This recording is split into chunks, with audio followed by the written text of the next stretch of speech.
তিন ধরনের বাড়িতে আপনার মেয়েকে বিয়ে দেবেন না, নাইলে আপনার মেয়ের জীবন ধ্বংস হয়ে যাবে, বরবাদ হয়ে যাবে তার জীবনটা।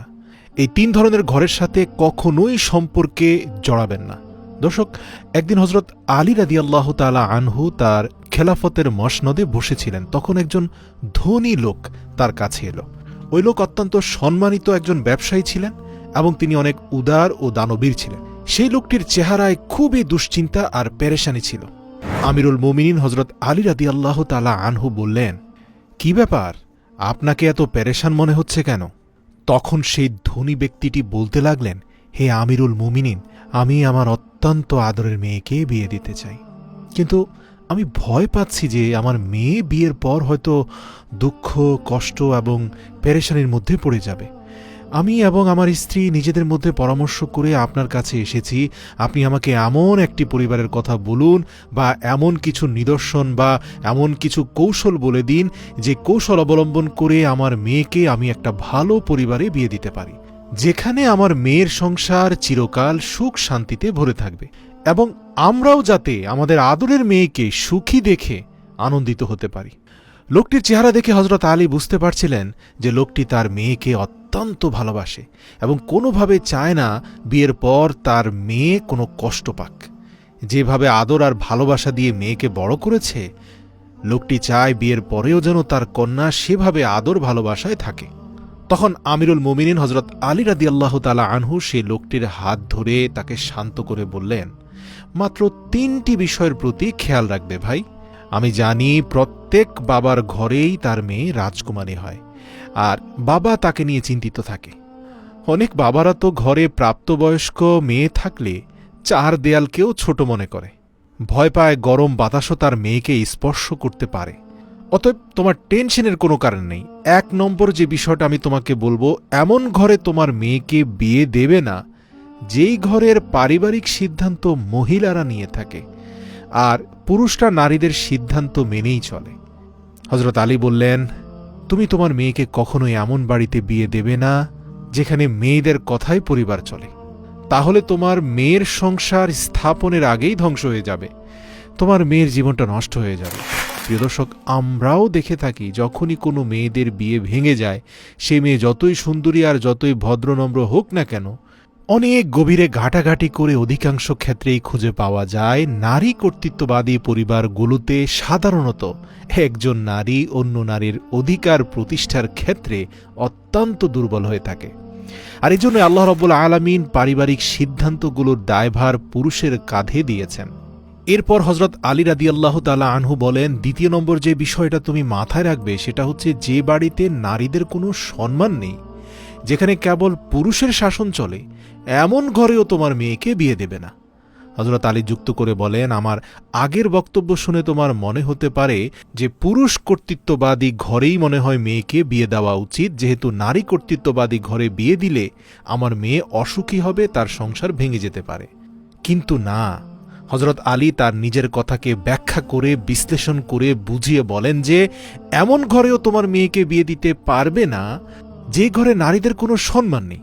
দর্শক, আমরাও আমাদের আশপাশে অবশ্যই দেখেছি এবং শুনেছি এমন অনেক ঘর আছে যেগুলোতে পুরুষেরা নারীদেরকে জুতার তলা মনে করে, অথচ আমাদের প্রিয় নবী হযরত মুহাম্মদ সাল্লাল্লাহু আলাইহি ওয়াসাল্লাম বলেছেন, তোমরা যা খাও তোমাদের স্ত্রীদেরকেও সম্মানের সাথে তা খাওয়াও।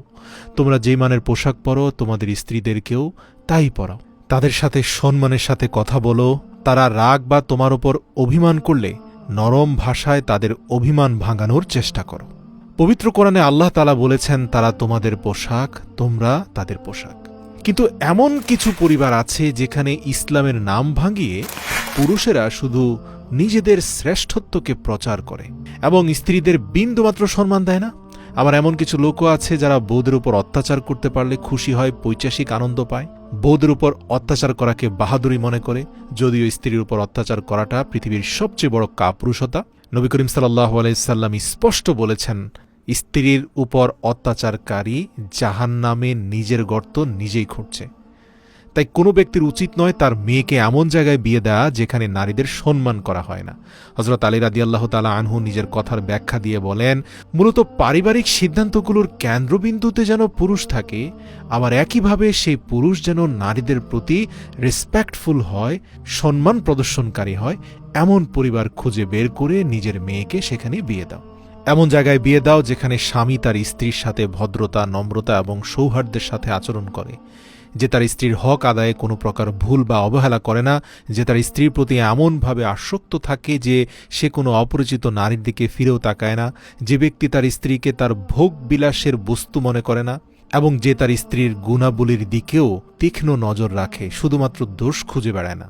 ছোটখাটো ভুলকে উপেক্ষা করার মতো যোগ্যতা যে পুরুষের আছে, সেই পুরুষের কাছে তোমার মেয়েকে বিয়ে দাও।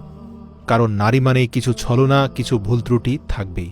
আল্লাহ রাব্বুল আলামিন এভাবেই তাদেরকে সৃষ্টি করেছেন।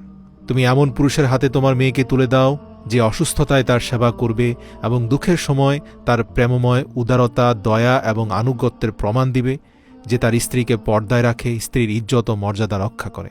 এরপর হযরত আলী রাদিয়াল্লাহু তাআলা আনহু তৃতীয় নম্বর যে পরামর্শ দিলেন সেটা হচ্ছে, তোমার মেয়েকে তুমি এমন জায়গায় বিয়ে দেবে না যে পরিবারে বিবাহ বিচ্ছেদ বা তালাক খুবই সাধারণ ব্যাপার।